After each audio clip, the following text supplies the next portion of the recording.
Everything you see around you today was once a thought in someone's mind.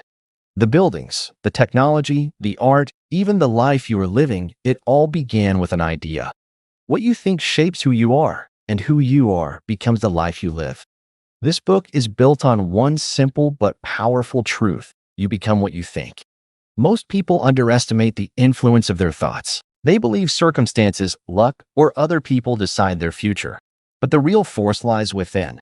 Your thoughts create your beliefs guide your actions, and your actions build your destiny.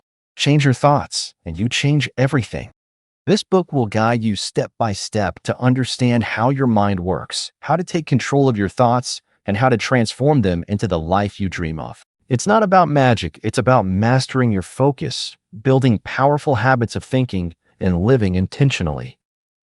If you've ever felt stuck, lost, or unsure of who you were meant to be, the answer is already within you. The chapters ahead will show you how to unlock them. The journey begins with a single thought, the thought that you can become more, and that thought can change your life. Listen to me carefully. This isn't just philosophy. This isn't a theory. This is the fundamental law of your life. What you are thinking right now, in this very second, is actively constructing your tomorrow. It is the single most powerful force you possess. Your mind is not a passive passenger. It is the driver, and every thought is a command it is listening to. Every belief you hold, every idea you replay is a seed, and a seed doesn't ask permission to grow. It just grows. It follows its nature. A seed of an oak tree doesn't wonder if it should become a pine tree. It contains the blueprint for the oak, and it becomes the oak. Your thoughts are the exact same. A thought of "I am capable" contains the blueprint for capability. It grows into actions that look like capability. It produces results that smell and taste and look like success. A thought of "I always fail" contains the blueprint for failure. It grows into actions that look like self-sabotage. It produces the fruit of missed opportunities. You have to understand this at the deepest level. Your outer world is nothing more than a reflection, a printout of your inner world. If you don't like what you see on the outside, the bank account, the relationships, the health, the joy, you must have the courage to look inside. You must audit the thoughts you've been planting. You have been the gardener of your life all along, even if you didn't know it. Even if you thought the weather was to blame. Most people live on autopilot. They let the world outside plant seeds in their mind. A negative comment from a coworker becomes a seed of self-doubt. A bad day becomes a seed of "nothing ever goes my way." They water these weeds with their attention, they give them sunlight with their focus, and then they stand back, shocked that their life is an overgrown mess of fear and limitation. That ends today, right now. From this moment forward, you become conscious. You become the watcher of your own mind. You start to listen to the silent conversations you are having with yourself all day long. And when you hear a thought that is weak, that is fearful, that is small, you stop. You don't fight it. You don't get angry. You simply see it for what it is, a bad seed. You wouldn't plant a thorn bush in the middle of your vegetable garden and hope for tomatoes. So why would you plant a thought of "I'm not good enough" and hope for a life of confidence and achievement? You consciously, deliberately choose a new seed. You replace "I can't handle this" with "I will figure this out." You replace "I'm terrified of failing" with "this is an opportunity to learn and grow." You are not lying to yourself. You are selecting the future you want. You are planting the crop you actually want to harvest. This is work. This is the most important work you will ever do. It requires relentless awareness. It requires you to be the guardian of the doorway of your own mind. But I am telling you, it is the only work that matters. Because when you change your thoughts, you change your feelings. When you change your feelings, you change your actions. When you change your actions, you change your results. When you change your results, you change your entire life. The person you are today is a living result of the thoughts you planted yesterday. The person you will be tomorrow is being decided by the thoughts you are choosing right now. So what will you choose? Will you choose thoughts of power, of possibility, of strength? Or will you default to the old familiar weeds?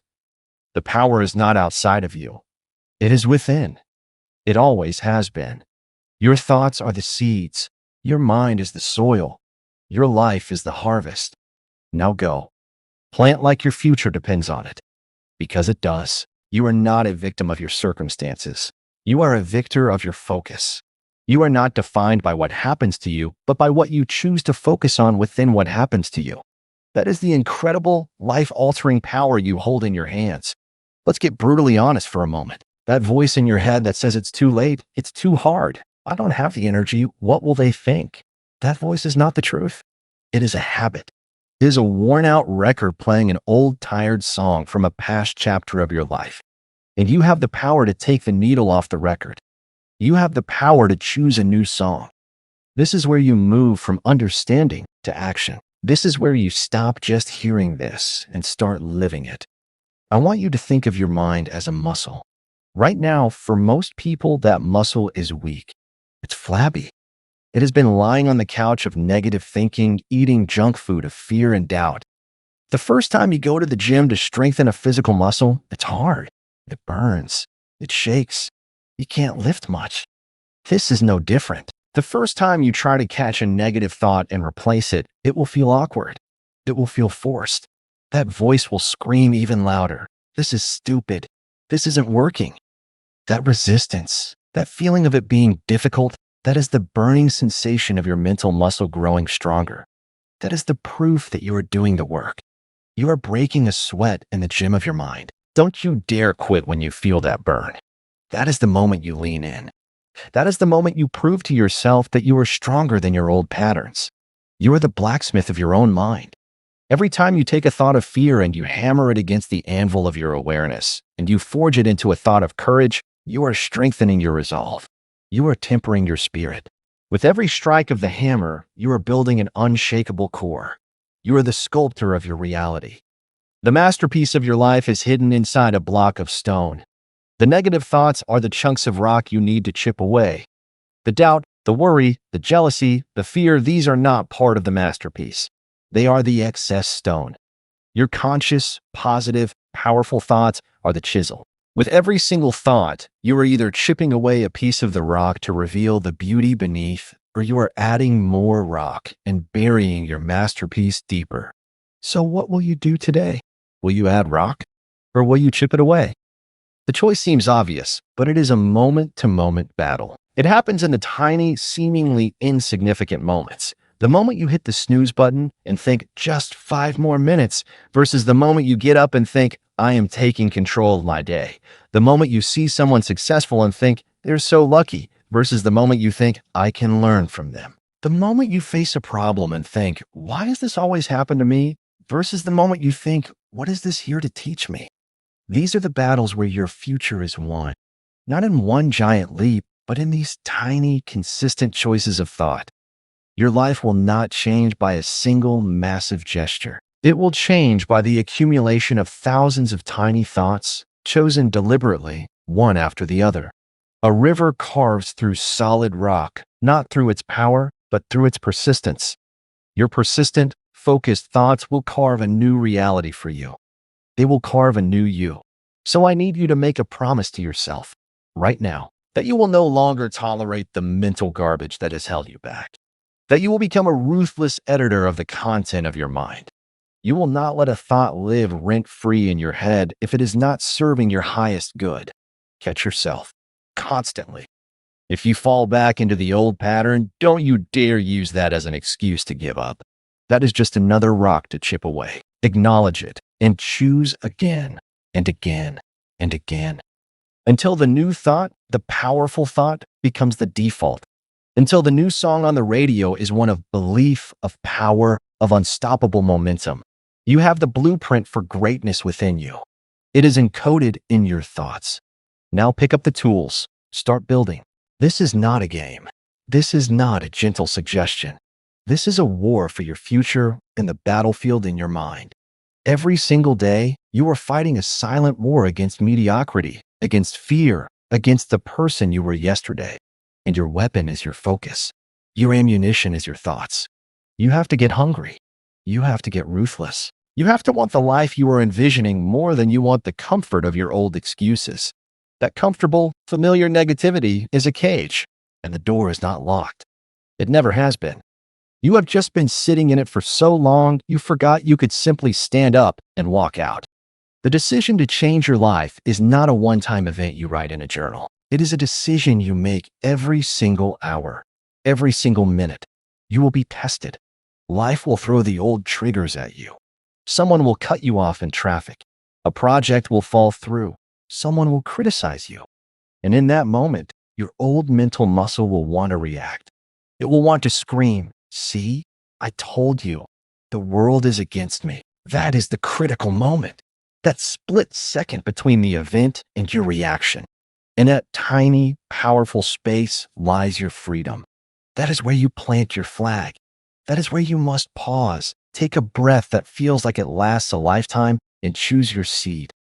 You consciously select the thought that will build your future, not destroy it. You have to become so committed to your new reality that you protect it with ferocity. You guard the doorway of your mind like a sacred temple. You do not let just any thought wander in and make itself at home. You look at every thought and you ask it, "Do you serve me? Do you build me up? Do you align with the future I am creating?" If the answer is no, you evict it immediately. You don't negotiate with terrorists of the mind. This is about building a new identity. You are not just trying to do positive things. You are becoming a positive person. You are not just trying to act confident. You are becoming a confident person from the inside out. It starts with a thought. I am a healthy person. That thought will lead you to choose an apple over a cookie. I am a prosperous person. That thought will lead you to invest in your learning instead of mindless scrolling. I am a person of power and grace. That thought will allow you to handle a crisis with calm focus. You are not lying to yourself. You are speaking the future into existence. You are using your thoughts as the architect's blueprint, and your actions are the construction crew bringing it to life. The world will try to reflect back to you who you were. It will show you evidence of your old limitations. Your bank account might reflect your old scarcity mindset. Your relationships might reflect your old lack of boundaries. See it for what it is, an echo. It is not the truth of who you are becoming. Do not look at that echo and let it define you. Let it motivate you to think even more powerfully, to plant even better seeds, to water them with even more belief. You are not waiting for your circumstances to change to be happy. You are choosing thoughts of happiness now, and your circumstances will be forced to change to match that new energy. You are not waiting for a reason to be grateful. You are choosing thoughts of gratitude now, and you will suddenly see reasons everywhere you look. The transformation is happening right now, in the way you are listening to this, in the way you are questioning your old self. You are already different. The seeds are already taking root. Now, water them every single day with relentless, unwavering focus. This is your life. Build it with intention. Chapter 2, Mindset is Destiny. Now let's get real about what this means for you, right now, today. This isn't just theory. This is the operating system for your life, and you have the power to upgrade it. That feeling you get when you're faced with something huge, something new, something scary, that knot in your stomach, that voice that says, "Who am I to try this?" That is the fixed mindset screaming to stay in control. It loves comfort. It loves the familiar. It would rather you be miserable in a place you know than terrified on your way to somewhere incredible. But you are not that voice. You are the one who hears the voice. And that means you are the one who gets to decide whether to listen. Building a growth mindset is like building a new habit. It feels wrong at first. It feels like you're pretending, but you're not. You are acting your way into a new way of thinking. You are making a conscious choice over and over until that choice becomes who you are. It starts with one powerful word, yet. This word is a magic key that unlocks the door of the fixed mindset. I can't do this becomes I can't do this yet. I don't understand this becomes I don't understand this yet. I'm not good at this becomes I'm not good at this yet. That one tiny word changes everything. It moves you from a dead end to a path. It acknowledges where you are without condemning you to stay there. It opens the door to the future. Your brain is not a static machine. It is a living, growing network. Every time you learn something new, every time you struggle and push through, you are literally building new connections in your brain. You are making yourself biologically smarter, stronger, and more capable. The struggle isn't a sign you're failing. The struggle is the workout. It's the burn that means you're getting stronger. So, what do you do when the fixed mindset voice is loud? You go to war, not with anger, but with determination. When it says this is too hard, you answer, this is the exact challenge I need to grow. When it says everyone will think I'm a fool, you answer, my growth is more important than their opinion. When it says just give up, it's not worth it, you answer, my future is always worth the effort. You have to become the guardian of your own mind. You have to be ruthless in protecting your belief in your own potential. Look at your life. Look at the areas where you feel stuck, frustrated, or jealous of others. That is a fixed mindset zone. That is a place where you have decided, on some level, that you can't change. I am here to tell you that is a lie. You can change. You can learn. You can grow. But you must choose it. You must choose it when it's easy, and you must choose it when it is the hardest thing in the world. Your destiny is not found in your genes or your circumstances. Your destiny is found in your daily decisions. The decision to learn instead of blame. The decision to try instead of quit. The decision to believe in your own capacity to become. You were born with an incredible capacity to learn and adapt. That is your human inheritance. The fixed mindset is just dust that has settled on that brilliant potential. It's time to wipe it away. Choose to see your life as a journey of becoming, not a test of being. You are not here to prove you're smart. You are here to get smarter. You are not here to prove you're strong. You are here to get stronger.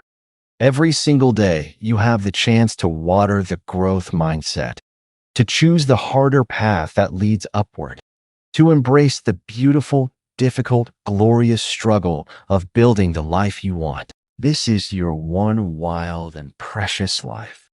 Don't let a fixed mindset decide its limits. You are a miracle of potential. Now go and realize it. Now we get to the heart of it, the engine room. Because understanding the power of your thoughts is one thing, but to truly become what you think, you must understand the foundation of all your thinking. You must understand your mindset. This is not just a word. This is the single greatest predictor of your life. It is the deciding factor between a life of struggle and a life of victory, between a life of limitation and a life of endless growth. Your mindset is not just a part of your destiny, it is the architect of it. There are two forces at war within you, two different ways of seeing yourself and your world. One will cage you, the other will set you free. The first is the fixed mindset. Listen to its voice. It whispers, this is just who I am. It tells you that your intelligence, your talents, your abilities are set in stone. You have a certain amount, and that's it. You are either good at something or you are not. And your entire life becomes about proving you have enough. You have to look smart. You have to hide your flaws. Because if you fail, it means you are a failure. It means you're not smart enough, not talented enough. It's a verdict on your very soul. So what does a person with a fixed mindset do? They run from challenges. Why? Because a challenge is a threat. It's a test that might reveal they aren't as good as they hope. They give up easily. The first sign of struggle is proof that I just can't do this. They see effort as a bad thing.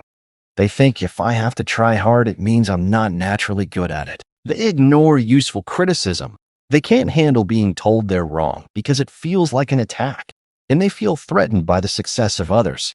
Someone else's success is a reminder that they might not measure up. It is a life lived in a prison of your own making, a life spent trying to prove yourself instead of improve yourself. But there is another way, a powerful, liberating, incredible way to live. It is the growth mindset, and its voice sounds completely different. It says, I can learn anything. It believes that your basic qualities are just the starting point. You can grow. You can develop. You can change through your effort, your strategies, and help from others. Your potential is unknowable. It is impossible to say what you are capable of because you are always capable of more. A person with a growth mindset doesn't just welcome challenges, they seek them out. They get excited by them. Why? Because a challenge is not a test to prove yourself. It is an opportunity to improve yourself. It's a chance to get smarter, to get stronger. They persist in the face of obstacles. They understand that setbacks are not stop signs. They are just part of the process. They see effort as the path to mastery. They know that nothing great ever came without effort. Effort is what makes you great. They learn from criticism. They don't hear an attack. They hear free data to get better. And they find lessons and inspiration in the success of others. They think, if they can do it, I can learn from it. Do you see the difference? It is the difference between being a statue, fixed, unchanging, brittle, and being a living, growing, thriving tree, always reaching for the sun, always growing new roots, always becoming more. Your mindset is the lens through which you see every single event in your life. A fixed mindset looks at a mistake and sees a failure, a dead end. A reason to quit a growth mindset looks at that exact same mistake and sees a lesson, a stepping stone, a data point on the path to getting it right. Which lens are you looking through right now? The most beautiful, most hopeful part of all of this is that your mindset is a choice. You are not stuck with one forever. You were not born with a fixed mindset. It was built, thought by thought, experience by experience, and it can be torn down and rebuilt the exact same way. You get to choose your mindset, moment to moment. You get to choose how you interpret the world. So how do you build the growth mindset? You start by catching the voice of the fixed mindset. You learn to recognize its sound. It's that voice that says, I'm going to look stupid. This isn't for me. It's not worth the effort. When you hear that voice, you have a choice. You can obey it, or you can talk back to it. You can answer it with the voice of the growth mindset. You answer, I may not know how to do this yet. You answer, the feeling of being uncomfortable means I'm about to learn something. You answer, this effort is making me stronger. You answer, what is one small thing I can try right now? This is how you change your life. Not in one giant leap, but in 1,000 tiny conversations with yourself. Your mindset decides what you do with your time. It decides how you handle your relationships. It decides how you face your fears. It decides your capacity for joy. A fixed mindset believes that if you have to work for something, it means you don't deserve it. A growth mindset believes that because you work for something, that is exactly what makes you deserve it. So I need you to make a decision, right here, right now. What world do you want to live in? The small, confined, predictable world of the fixed mindset, or the vast, expansive, exciting world of the growth mindset? The choice is yours, and you make it with your very next thought. Choose growth, choose challenge, choose effort, choose learning. Choose to believe that you are not a finished product. You are a miracle in progress. You are a masterpiece still being painted. Your destiny is not written in the stars.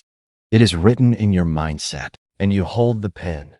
Now, write a story of growth. Chapter 3, Reprogramming Your Inner Voice. Let's talk about the most important conversation you will ever have. It's not with your boss or your partner or your best friend. It's the conversation you are having with yourself right now inside your own head. That voice, that running commentary on your life, that is your inner voice. And it is the single greatest force shaping your reality.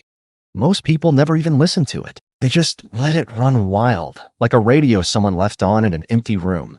It chatters, it criticizes, it worries, it doubts. And because it's always there, they assume it must be telling the truth. They believe every single word it says. But what if that voice is lying to you? What if it's not reporting the news, but creating it? What if the most important work you can do is to finally lean in, listen carefully, and become the director of that conversation? That's what this chapter is about. This is about taking control of the microphone. This is about reprogramming your inner voice from a critic into a coach, from a source of fear into a source of fuel. Your self-talk is not just background noise. It is the software that runs your entire life. Every word is a command your brain and body must obey. When you tell yourself, I can't handle this, your brain doesn't argue. It accepts the command. It starts shutting down creative solutions. It floods your body with stress hormones, and it looks for a way out. It makes the thought come true. But when you tell yourself, I will find a way through this, your brain accepts that command too. It kicks into gear. It starts looking for resources. It connects ideas. It finds strength you didn't know you had.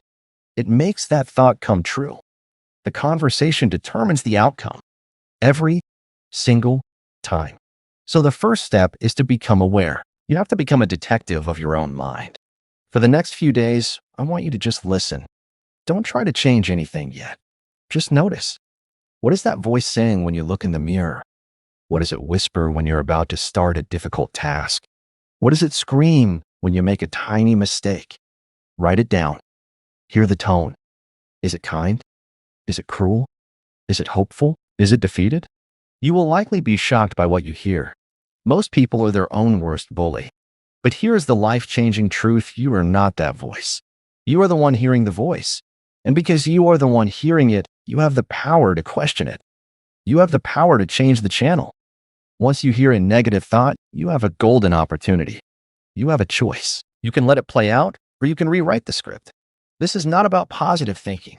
This is about accurate and empowering thinking. You're not going to lie to yourself. You are going to tell yourself a more complete, more powerful truth. Let's take a common one. The voice says, I'm going to fail at this. That's a prediction. It's a story your fear is telling. So you stop it. You gently say, thank you for sharing, fear, but I am in charge now. And you replace it with a thought that is both true and empowering. You say, this is a challenge. I may not have all the answers right now, but I am capable of learning and figuring it out. Do you feel the shift? The first thought is a dead end. The second thought is a path forward. The first thought paralyzes you. The second thought empowers you to take the first step. Another one. The voice says, I always mess things up. That's a gross exaggeration. It's a lie. So you correct it. You say, I made a mistake. That means I am human. I will learn from it and do better next time. You are not denying the mistake. You are reframing it from a life sentence into a lesson. This is the practice. This is the workout for your mind. It will feel awkward at first. It will feel like you're pretending, but you're not. You are building new mental pathways. You are carving a new groove for your thoughts to flow down. Every time you do it, you make that new pathway a little deeper, a little stronger, until one day the empowering thought becomes the automatic thought. Your inner voice should be your biggest supporter, your most loyal friend, your personal coach. It should be the voice that picks you up when you fall, not the one that pushes you down. So starting today, make a vow of mental kindness. A vow that you will no longer allow a thought to live in your head that you would not say to your best friend in their moment of need. When the old critical voice starts up, you will not fight it with anger. You will meet it with compassion and then with firmness. You will say, I know you're trying to protect me from failure and embarrassment, but your method is outdated. We are growing now. We are learning. We are brave. This is how you reprogram yourself, with conscious, consistent, compassionate effort. You are replacing the soundtrack of your past with the soundtrack of your future. You are what you tell yourself you are. So what will you tell yourself today? Will you tell yourself stories of limitation or stories of potential? Will you feed your fears or will you feed your courage? The microphone is in your hands. The world is waiting to hear what you have to say. Most importantly, you are waiting to hear what you have to say. So choose your words carefully. Speak with power. Speak with hope. Speak with belief. The person who is listening is building their future on your words. Make it a future worth living. Let's get one thing straight, right here, right now. That voice in your head, it was programmed. It was installed. It's a collection of every comment you ever heard, every experience you ever had, every fear you ever saw someone else live out. It is not the unchangeable truth of who you are. It is simply an old recording. And the beautiful, liberating, powerful news is this: anything that was programmed can be reprogrammed. You are not stuck with this. You are not condemned to a life of listening to a critic. You have the power to fire that critic and hire a coach. This is not a metaphor. This is a practical, daily decision you get to make. Think of your mind as a room. For years, maybe your whole life, you've had this negative radio playing in the corner. It's been on so long, you don't even hear the words anymore. You just feel the low, anxious hum. The first step is to finally walk over and really listen to what it's saying. That's awareness. But the second step, the most crucial step, is to not just unplug that radio, but to plug in a new one. You have to replace the noise. If you just sit in silence, the old patterns will creep back in. The silence will feel uncomfortable, and your brain will search for the familiar sound of its old anxieties. You must actively choose a new station to play. You must consciously write new lines for your inner coach to speak. This is where we move from theory to practice. This is the work. It's not always easy, but it is always simple. Let's take a situation you might face today. You look at your to-do list. It's long. It's intimidating. The old programmed voice immediately says, "This is impossible. I'll never get this all done. Why even start?" Feel that? It's a wave of overwhelm. It leads to paralysis. It leads to scrolling on your phone, to avoidance, to guilt. That one thought just sabotaged your entire productivity. Now, you catch it, you hear it, and you take a breath. You hit the pause button on that recording, and you choose a new thought. You deliberately, consciously select a new script. You don't have to believe it fully yet. You just have to try it on. You say, "I don't have to do it all at once. I just need to start with one thing." What is the very first step? Do you feel the shift? The energy changes instantly. The first thought was a wall. The second thought is a door. The first thought drained your power. The second thought gives you a thread of power to pull on. Let's try another one. You make a mistake at work. The old voice roars, "I'm such an idiot. They're going to realize I don't know what I'm doing." This thought creates shame. It makes you want to hide the mistake, to blame someone else, to live in fear of being found out. Now, you pause. You breathe. You rewrite the script. You say, "Mistakes are how I learn. This is data. What did this teach me? How can I fix it and make sure it doesn't happen again?" This thought creates solutions. It makes you proactive. It turns a moment of failure into a moment of growth. This is the alchemy of your mind. You are turning the lead of negative self-talk into the gold of empowered action. You are not denying reality. You are changing your relationship to reality. You are choosing the interpretation that serves you, that fuels you, that moves you forward. Your inner voice should be the number one source of your strength. It should be the place you go for refuge, not the place you go to be beaten down. It should be your personal cheerleader, your strategist, your kindest friend. So from this moment on, I want you to make a promise to yourself. Promise that you will become the guardian of your mental space. That you will not let any thought cross the doorway of your mind without asking it, "Do you serve me? Do you help me? Do you build me up?" If the answer is no, you thank that thought for its opinion, because often it's a misguided attempt to protect you, and you gently but firmly replace it with a thought that does serve you. This is a practice. Some days you will be a master of your mind. Some days you will feel like you're losing the battle. That's okay. The goal is not perfection. The goal is progress. Every time you catch a negative thought and replace it, you are winning. You are strengthening a new mental muscle. You are building a new home for yourself inside your own head. And in this new home, the walls are made of courage, the windows are made of clarity, and the foundation is unshakable self-belief. The conversation you have with yourself is the foundation of everything. Make it a conversation you would be proud to have. Make it a conversation that builds the person you were always meant to become. Start speaking to yourself with the same belief you wish the world had in you, because that voice, more than any other, is the one that truly determines your destiny. Now, go and have a beautiful conversation. I want you to try something with me. Right now, look around the room you're in and find everything that's the color blue. Really look. Scan the room. Notice every blue object. Got it? Now, close your eyes. Without looking, tell me everything in the room that's the color red. It's harder, isn't it? You might not be able to name a single red thing. Why? Your brain, in a fraction of a second, filtered out everything that wasn't blue. It made the blue things pop out, and it made the red things practically invisible. This is not a magic trick. This is the absolute raw power of your focus. What you focus on expands. What you focus on is what you see. And what you see is what you call your reality. Your mind is not a camera that impartially records everything in front of you. It is a spotlight. And whatever you point that spotlight, it grows brighter, bigger, and more real in your world. Meanwhile, everything else, everything in the darkness outside the beam, fades into nothingness.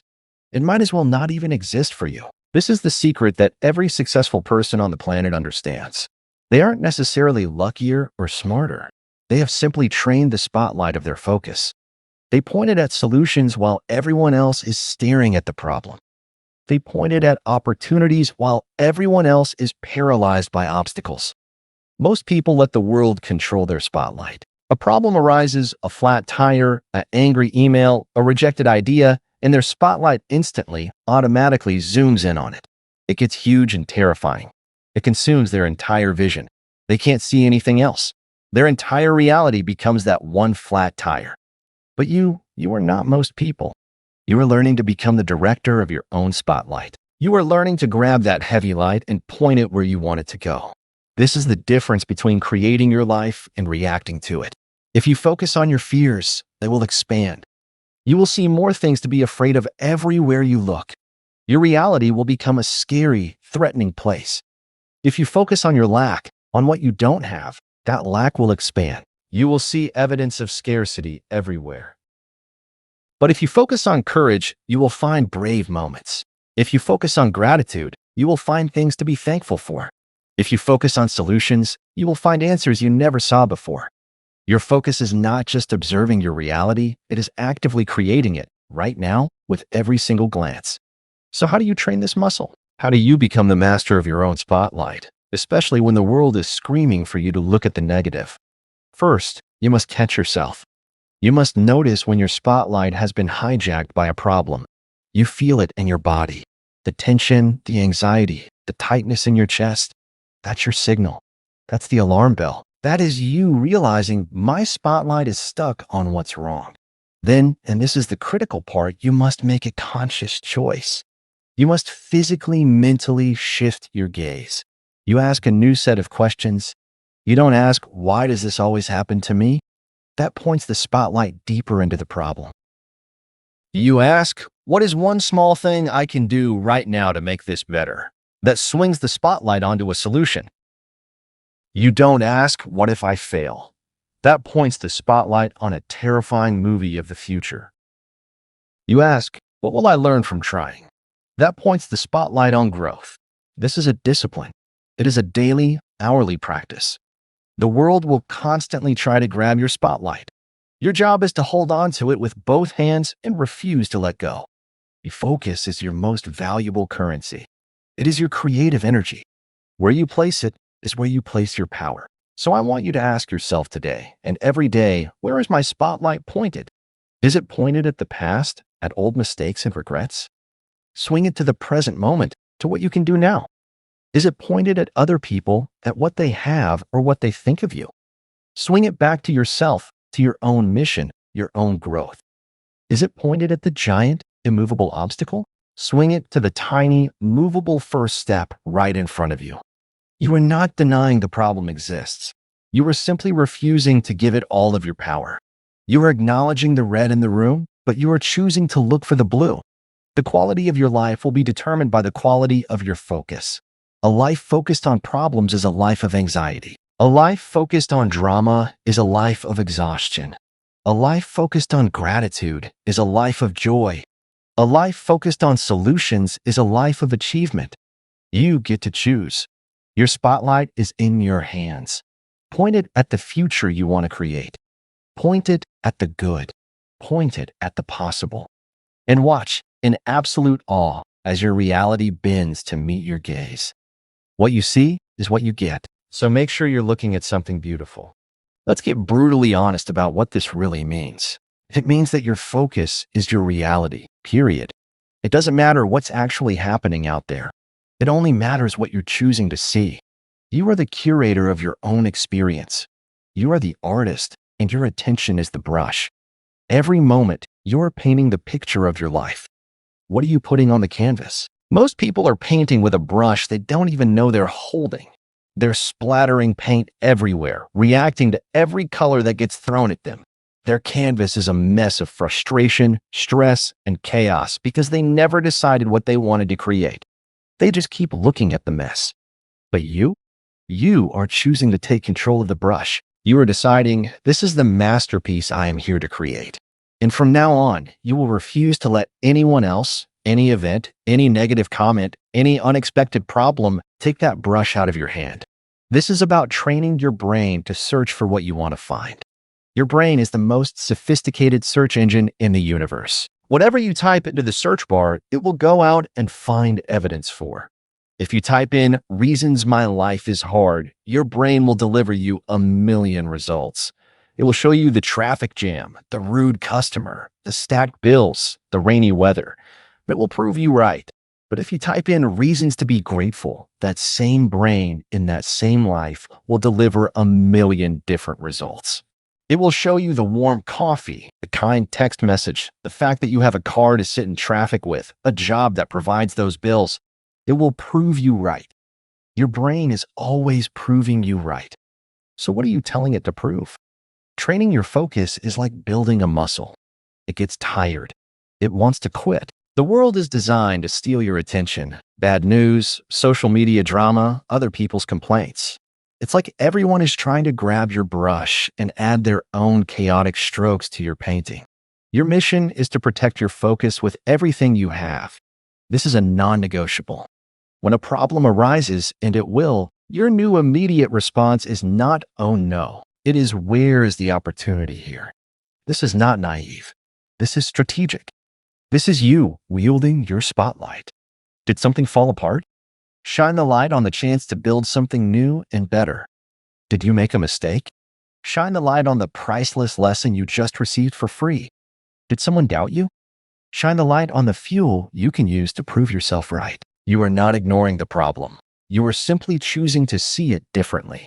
You are choosing to see the seed of a solution that is hidden inside every single problem. There is always a seed, always. But you will only see it if you are looking for it. Your daily practice is this. Constantly ask yourself, what am I focusing on? When you feel anxiety rising, ask, where is my spotlight? What am I making bigger right now? Then deliberately move it. Physically change what you're looking at. Get up and move. Put on a song that changes your energy. Go for a walk and literally look at the sky. You are breaking the trance of negative focus. Your future is created by what you give your energy today, not by your wishes, not by your hopes, but by your focus. Where your energy flows, your life grows. So what do you want to grow? Do you want to grow your anxiety? Then focus on everything that could go wrong. Do you want to grow your peace? Then focus on your breath, on the present moment, on what is already good. Do you want to grow your success? Then focus on the next step, not the entire terrifying staircase. You are the gardener of your mind, and your focus is the water. You can water the weeds of worry, or you can water the flowers of possibility. The choice is made 100 times a day. Choose wisely. Water the good, water the strong, water the brave, and watch what blossoms. Chapter 5, Habits of the Mind. Now, how does this work in the trenches of your daily life? It works by becoming a relentless upgrader of your own inner dialogue. It means catching the old, worn-out software of your mind as it tries to run and choosing to install an update. For instance, in that moment of overwhelm, when the project feels massive and your energy is low, that old program will boot up. It will whisper the familiar line, "This is too hard." And in the past, you would have just agreed. You would have let that thought shut down your system. But now you recognize it for what it is, just a piece of code, not a fact. And you consciously choose to run the new program. You take a breath and you tell yourself, this is a challenge that will make me stronger. Do you feel the shift? The first thought is a dead end. The second thought is a doorway. It doesn't make the work easier, but it makes you stronger. It changes the entire experience from one of suffering to one of growth. Or when procrastination comes knocking, as it does for every single one of us, that lazy voice will try to make a deal with you. It will smoothly suggest, I'll do it later. That thought has stolen more dreams, wasted more potential, and killed more time than anything else. Now, you hear it and you don't argue. You simply state a new truth about yourself. You affirm, I am the kind of person who takes action now. You are not scolding yourself for wanting to put it off. You are simply reminding yourself of who you are choosing to become. You are aligning your identity with action, not delay. This moves you from being a victim of your moods to being the author of your actions. And what about those small, seemingly insignificant choices? The extra snack you don't need, the negative comment you almost make, the 5 more minutes of scrolling? That's when the mind will try to minimize it. It will shrug and say, it's not a big deal. And if you let that thought pass, you deepen the groove of carelessness. You tell your brain that your small choices don't matter. But now, you upgrade that thought. You speak to the core of your power. My choices matter. I will choose what serves me.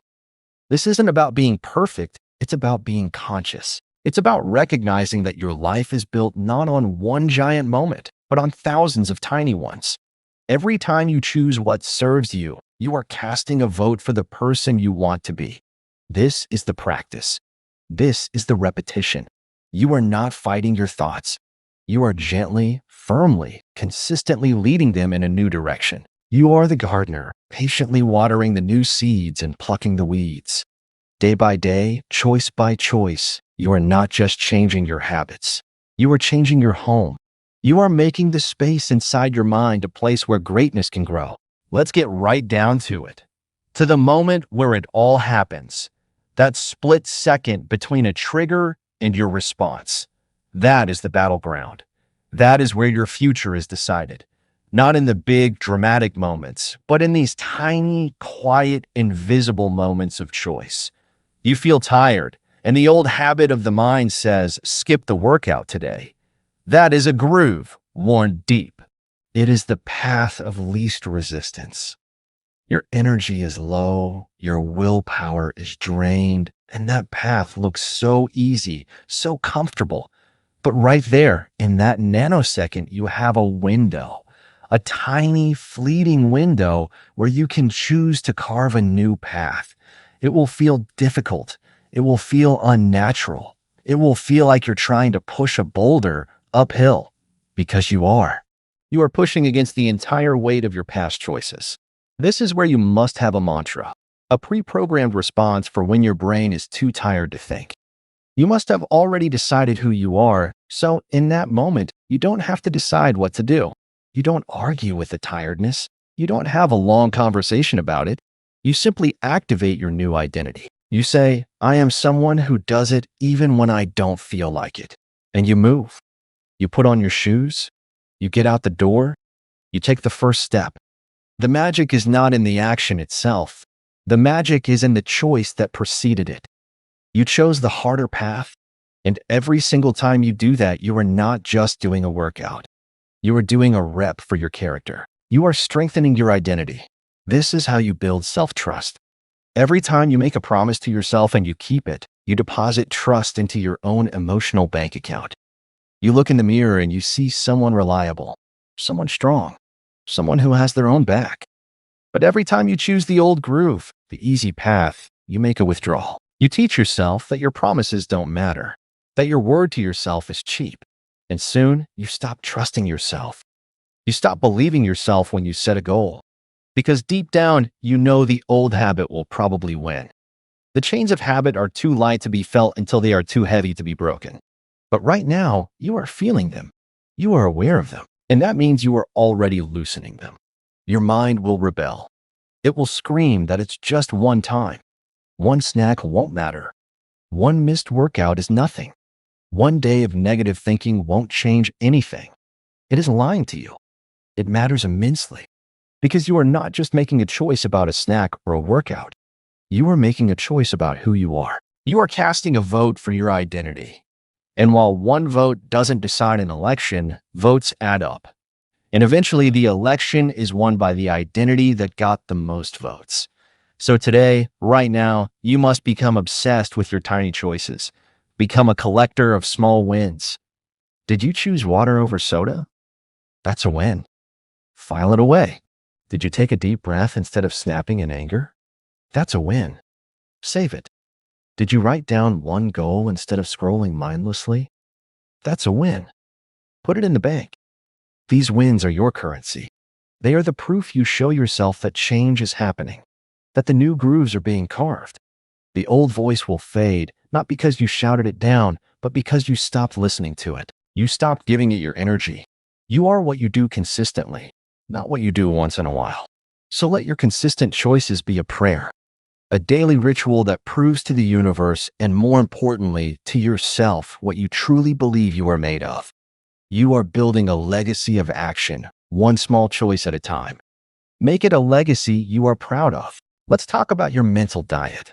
You understand that the food you put into your body becomes the energy you have, the health you experience, the life you live. If you eat junk, you feel like junk. If you nourish your body, you feel strong and alive. Your mind operates on the exact same principle. The thoughts you consume, the ideas you entertain, the internal conversations you have, this is your mental diet. And it is creating the energy of your life, the health of your emotions, the strength of your spirit right this very second. Most people are mentally malnourished. They are feeding their minds a constant diet of mental junk food, worry, comparison, fear, regret, old resentments. They scroll through endless bad news. They replay criticism. They binge on anxiety. And then they wonder why they feel so heavy, so lethargic, so powerless. They wonder why their motivation is gone. You cannot live on a diet of mental junk food and expect to have a life of peak performance and peace. It is impossible. The output will always reflect the input. So today, right now, you must become ruthless about what you allow into your mind. You must become the gatekeeper of your own mental kitchen. You must look at every thought, every piece of media, every conversation, and ask one simple question. Is this nourishing me? Is this building me up? Or is this poisoning me? It is about consciously choosing your focus. It is about knowing that what you feed will grow. If you feed your fear by constantly imagining the worst-case scenario, you are making that fear stronger. You are giving it a seat at your table and serving it a 5-course meal. If you feed your gratitude by actively looking for things to appreciate, you are making that gratitude stronger. You are building a fortress of peace inside yourself. You have to actively, deliberately choose to consume thoughts that empower you.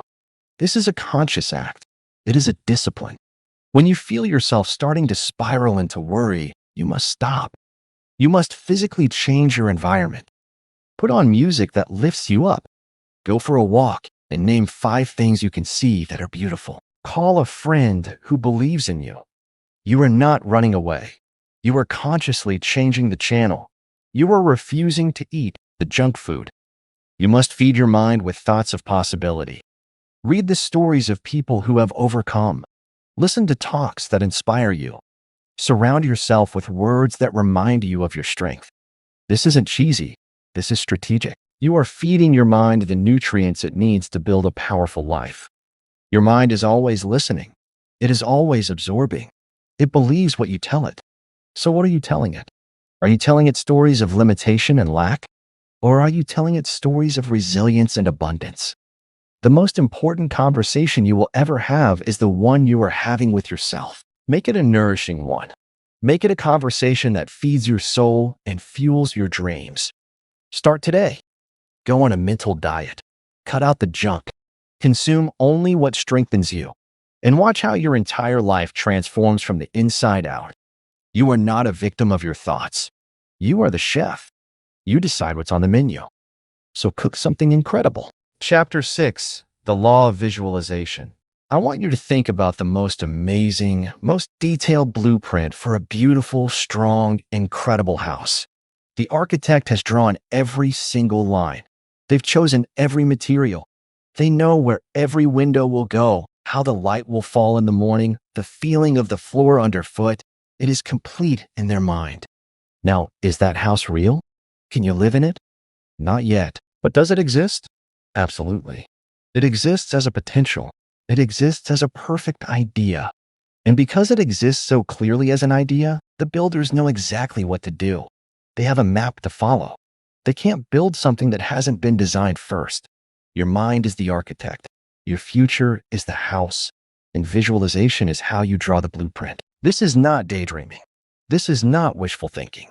This is active, intentional, powerful creation.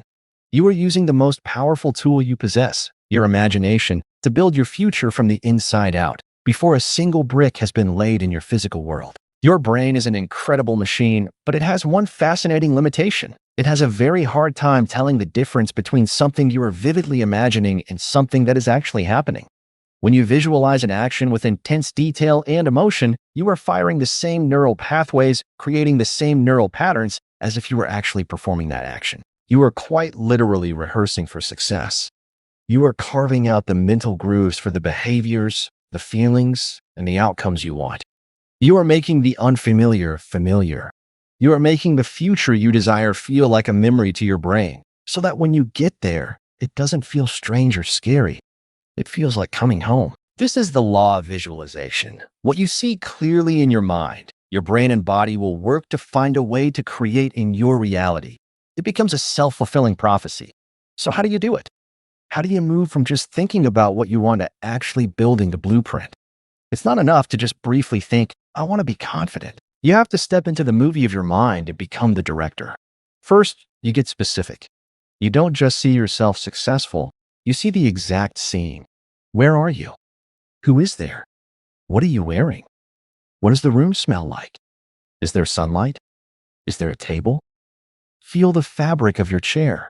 See the smiles on the faces of the people around you. The more detail you add, the more real it becomes to your brain. Second, you feel it. This is the most important part.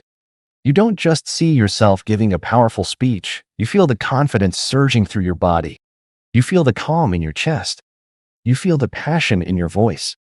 You feel the applause washing over you. You feel the pride. You embody the emotion of the event as if it is happening right now. You are not watching yourself in the movie, you are in the movie. You are feeling it with every part of your being. You are generating the chemical reality of that success in your body right now. You are telling your entire being, this is who we are. This is what we feel like. This is how you become the person you want to be before you have the results. You don't get confident and then do the brave thing. You act confident, you feel confident in your mind, and then the bravery follows. You don't become successful and then feel like a success.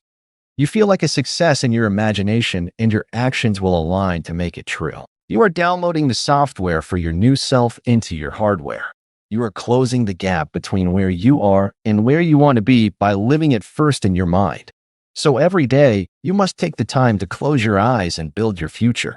Rehearse your success. Feel your strength. See your solutions. Don't just see the goal. See yourself achieving the goal with grace and power. You are the architect of your soul. Stop waiting for the world to give you a blueprint. Draw it yourself. See it. Feel it. Believe it. And then go out into the world and build it. One thought, one action, one moment at a time. The future isn't a place you're going. It's a place you are creating, first in your mind and then in your life. Now, close your eyes. What does your masterpiece look like? Let's get one thing absolutely clear. This isn't just closing your eyes and hoping. This is closing your eyes and building. This is the most serious work you will ever do. It's the work of crafting your future self in the quiet laboratory of your own mind. Think of your brain as the most advanced virtual reality simulator ever created. You can program any scenario you want into it. And when you run the simulation with enough detail, with enough emotion, your brain doesn't just watch it, it experiences it. It lays down the tracks for that reality. It creates a map for that territory. So when you finally step into the real situation, it's not your first time. You've already been there. You've already succeeded. You've already felt the feelings. Your nerves are gone because you're not walking into the unknown. You're walking into a memory of a victory you created. This is how you build unshakable belief. Belief isn't something you wait for.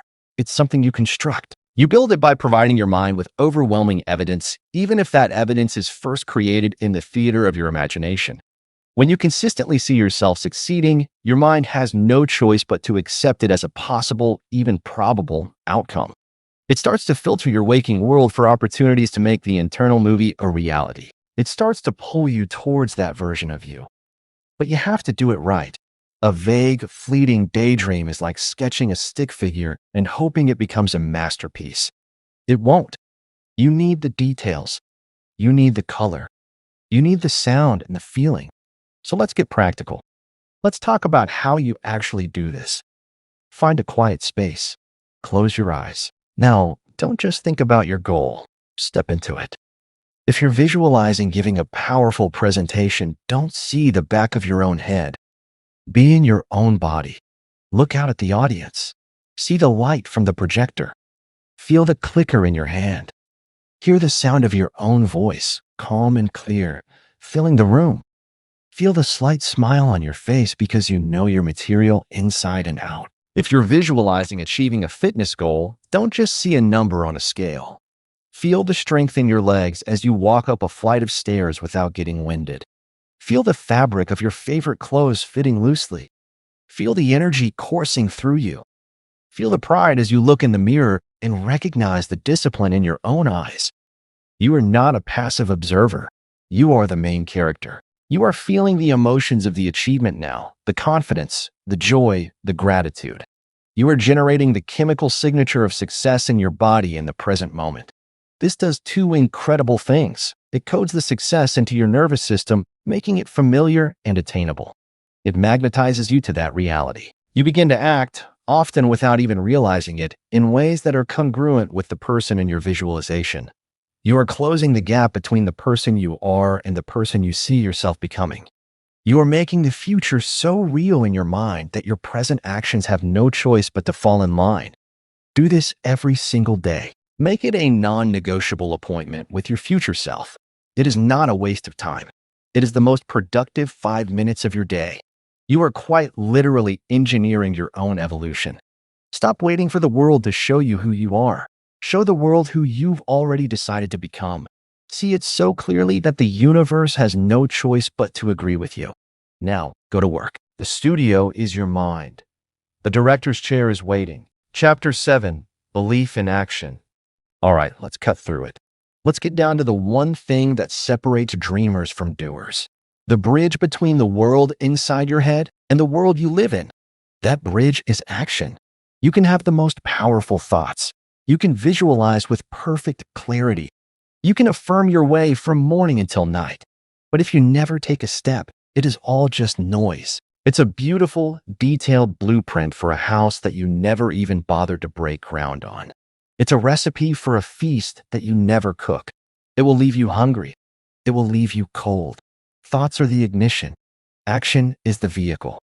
You can turn the key all day long, but if you never put it in gear and press the gas, you are going absolutely nowhere. You're just making a lot of noise and burning fuel. Your beliefs are not truly beliefs until they are lived. They are just ideas. A belief in your own strength isn't real until you lift a weight that is heavy for you. A belief in your own creativity isn't real until you create something only you can make. A belief in your own worth isn't real until you take an action that honors that worth. Action is the language the universe understands. It's how you declare, I am serious. It's how you prove to yourself that you mean what you think. Think of it like this. Your mind is a generator producing incredible power, the power of ideas, of vision, of desire. But that power has to go somewhere. It has to be used. If it isn't channeled into action, it turns back in on itself. It becomes frustration. It becomes anxiety. It becomes self-doubt. That stuck energy will eat you alive from the inside. Action releases that energy.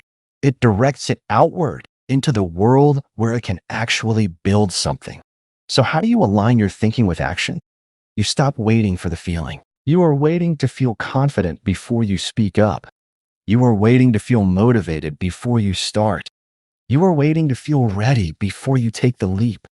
You have it backwards. You don't need to feel confident to act. You need to act to become confident. Action creates the evidence that builds the belief. That first tiny, trembling step is the most powerful step you will ever take because it is the step that turns a thought into a fact. You don't need to see the whole staircase. You just need to take the first step, and then the next, and then the next. The path doesn't appear before you walk it. It appears beneath your feet with every step you take. Your job is not to have all the answers. Your job is to take the next obvious step, the one right in front of you. Is your thought, I want to be healthier? The action is not become healthy. The action is put on my shoes and walk for 10 minutes. Right now. Is your thought, I want to grow my business? The action is not grow business.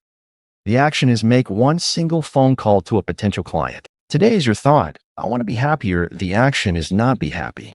The action is write down 3 things I am grateful for this minute. Massive action is just a series of tiny actions taken consistently without waiting for permission from your feelings. Your actions are the proof of what you truly believe. If you believe you are a writer, you will write, not when inspiration strikes. Today. If you believe you are an entrepreneur, you will sell, not when you have the perfect website. Today. If you believe you are a loving partner, you will perform an act of love, not when it's convenient. Today, stop telling yourself your story and start acting it out. The world doesn't pay you for your thoughts. It pays you for your actions. Life doesn't reward you for what you know. It rewards you for what you do with what you know. Your future is not created by the thoughts you think. It is created by the actions you take based on those thoughts. So what is the one thing you're thinking about? The one goal? The one dream? Now, what is the absolute smallest, simplest, most microscopic action you can take toward it in the next 10 minutes? Do that. Not tomorrow. Not later. Now. Thoughts are the seeds. Action is the water. Now go water your seeds. Let's get something straight. Belief is not a fluffy feeling. It is not a wish. It is not a hope. Real belief is a deep, non-negotiable knowing that lives in your bones. And the only way to build that kind of belief is through action. Consistent, undeniable action. You see, your mind can lie to you. It can spin stories of doubt and fear. But your actions tell the brutal, honest truth.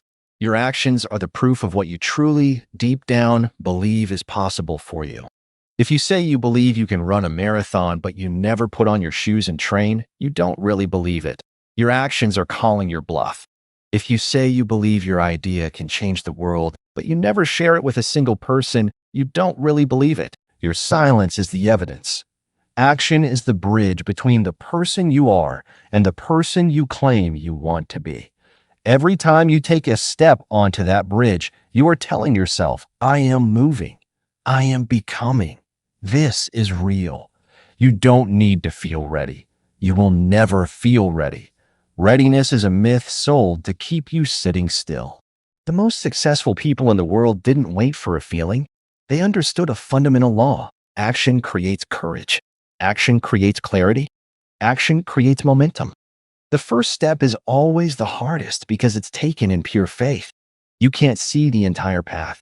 You can't guarantee the outcome. You are stepping out onto the invisible bridge, trusting that the next plank will appear only after you've committed your weight to the first one. This is how you build an unshakable identity. You don't think your way into being a confident person. You act your way into it. You speak up one time and then another, and soon your brain has no choice but to accept the new evidence. I guess this is who I am now. I am someone who speaks up. Your actions are votes you cast for your future self. Every time you choose the easy path, the comfortable silence, the familiar procrastination, you are voting for the old you.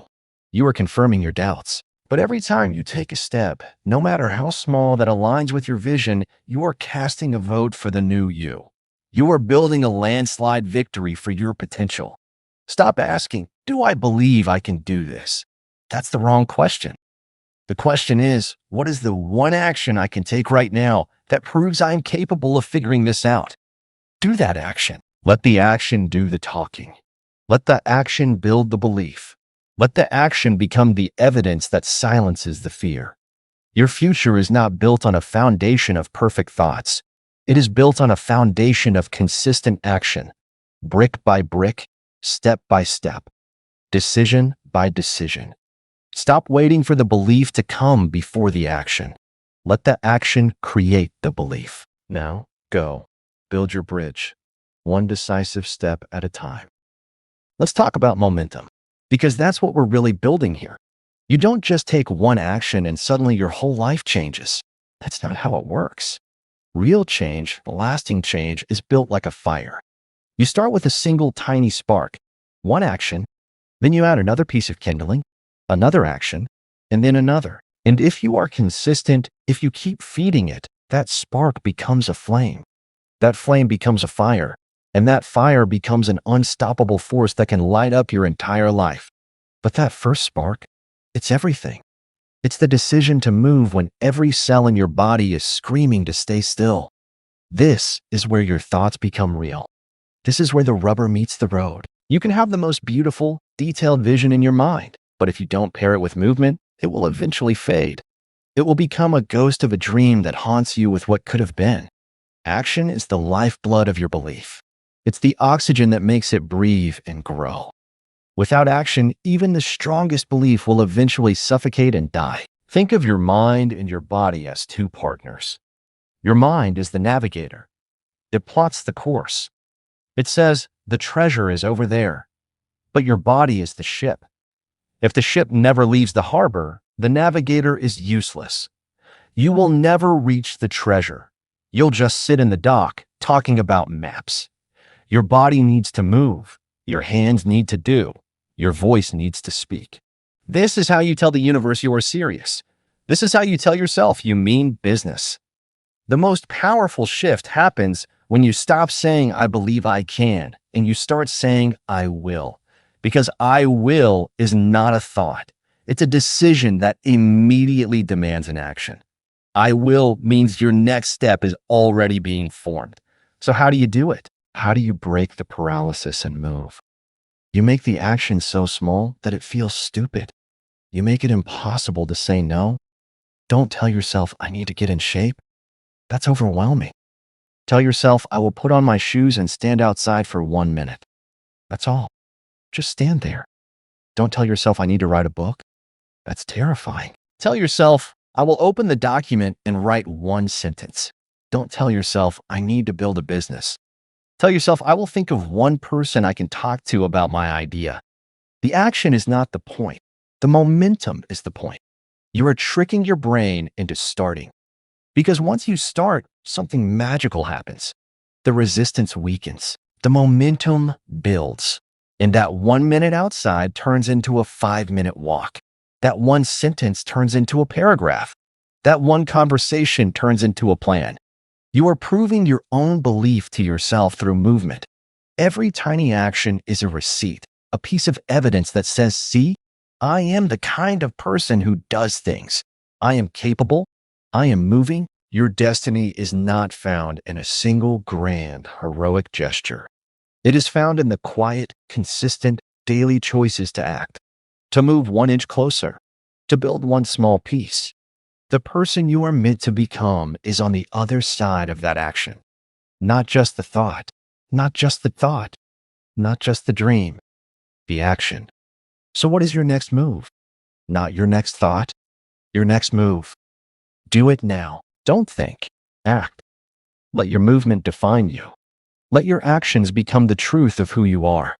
The world is waiting to see what you will do. Most importantly, you are waiting to see what you will do. Show yourself what you're made of. Chapter 8, Overcoming Mental Limits. Let's talk about the walls inside your mind. The ones you didn't build, but you've been maintaining your entire life. The walls of, I can't, I'm not good enough, what will they think, and it's too late. These walls feel real. They feel solid. They feel permanent. But I need you to hear me, and hear me clearly. They are an illusion. They are made of nothing but thought. And anything made of thought can be torn down with a better thought. Your potential is not limited by your circumstances. It is not limited by your past. It is not limited by your education or your connections.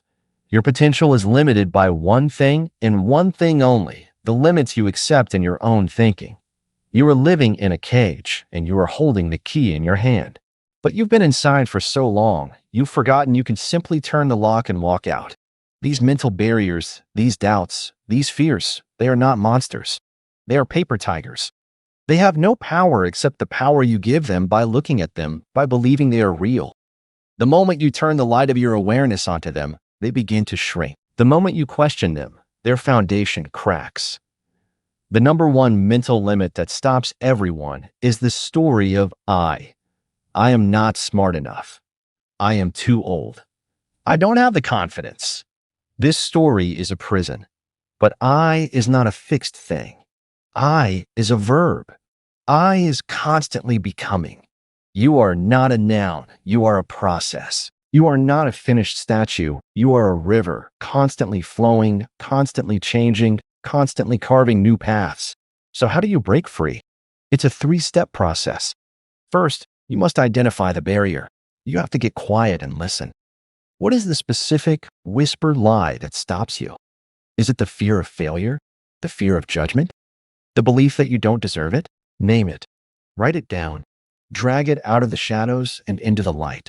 You cannot defeat an enemy you refuse to see. Second, you must challenge it with truth. You interrogate the thought like a lawyer in a courtroom. You ask, is this absolutely true? Where is the evidence? When the voice says you'll fail, you present counter evidence. I have succeeded before. I have learned hard things before. Failure is data, not destiny. You do not accept the limiting thought as the final verdict. You appeal the case. You become the judge and throw it out. Third, and this is the most important part, you must take a defiant action. This is how you make the new belief real. Your action is the sledgehammer that shatters the wall. The fear says, don't speak up, so you raise your hand. The doubt says, you can't start a business. So you brainstorm one idea. The insecurity says, you're not an athlete. So you go for a 5-minute walk. The action doesn't have to be huge. It just has to be a direct defiance of the old limit. It is you telling the fear, you do not control me. Every defiant action, no matter how small, is a crack in the foundation of your old prison. And with enough cracks, the whole wall comes tumbling down. You are not trying to eliminate fear. You are learning to move forward with fear as your passenger, not your driver. You are not trying to have no doubts. You are learning to stop taking orders from them. Your mind will always have limits, but you get to choose which ones. You can choose the limiting thoughts of fear and lack, or you can choose the liberating thoughts of courage and possibility. The greatest prison you will ever live in is the prison of your own mind, and you are the only one with the key. The door is not locked. It never has been. You've just been pushing on it when all you had to do was turn the knob and walk through. So what limiting thought are you ready to leave behind today? What defiant action will you take to prove it wrong? The world on the other side of your fear is waiting for you. It's time to walk into it. Let's get one thing straight. Those mental barriers, the ones that whisper you're not enough, the ones that shout you'll never make it, they are not protectors. They are jailers, and they have been lying to you your whole life. They tell you they're keeping you safe. Safe from failure, safe from embarrassment, safe from disappointment. But what they're really doing is keeping you small. They're keeping you from your power, from your purpose, from the incredible life that is waiting for you on the other side of that fear. It's time to stop negotiating with your own captivity. Breaking free doesn't require a superhero's strength. It requires a fundamental decision. A decision that you are no longer willing to let a thought, a fleeting, changeable, often irrational thought, stand between you and your future. Think of your mind as a room. These limiting beliefs are old, broken furniture cluttering the space. You keep tripping over it. It's collecting dust. It's taking up room where beautiful, new things could be. You wouldn't live in a house like that, so why would you live in a mind like that? It's time to redecorate. This starts by getting brutally honest about what you're storing in there. What is the specific story you tell yourself that holds you back? Is it, I don't have what it takes? Is it, people like me don't get those kinds of opportunities? Is it, it's too late for me to change? You have to drag that story out into the light. Say it out loud. Hear how absurd it sounds. That story is not a fact. It is a habit, a worn-out recording on a loop. And you have the power to hit stop. You have the power to record a new track. The moment a limiting thought arises, you must become a warrior of the mind. You must confront it immediately. Not with anger, but with unwavering truth. When the thought says, you can't do this, you answer back, I may not know how to do it yet, but I am capable of learning. When the thought says, you're going to fail, you answer back, failure is not a final destination. It is feedback. It is how I learn to succeed. When the thought says, what will they think? You answer back, what I think about myself is infinitely more important. You are not begging the thought to go away. You are commanding it to bend to your will. You are the authority in your own mind. But thoughts are stubborn. They've had years to dig in. So you must back up your new words with new actions. You must prove your new belief to yourself. Your action is the ultimate weapon against doubt. Action is truth. Action is evidence. If you believe you're not a leader, lead a small meeting. Just one. If you believe you're not creative, create one simple thing. A drawing, a meal, a sentence. If you believe you're not strong, do one push-up. Just one. The action itself is almost irrelevant. The point is the defiance.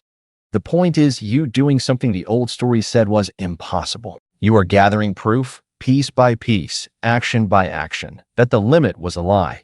Every time you do this, the old mental barrier gets weaker. Its voice gets quieter. The new pathway in your brain, the one that says I can, gets stronger and wider until it becomes your new default setting.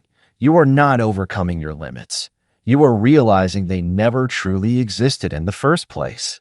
You were just looking at a shadow on the wall and believing it was a mountain.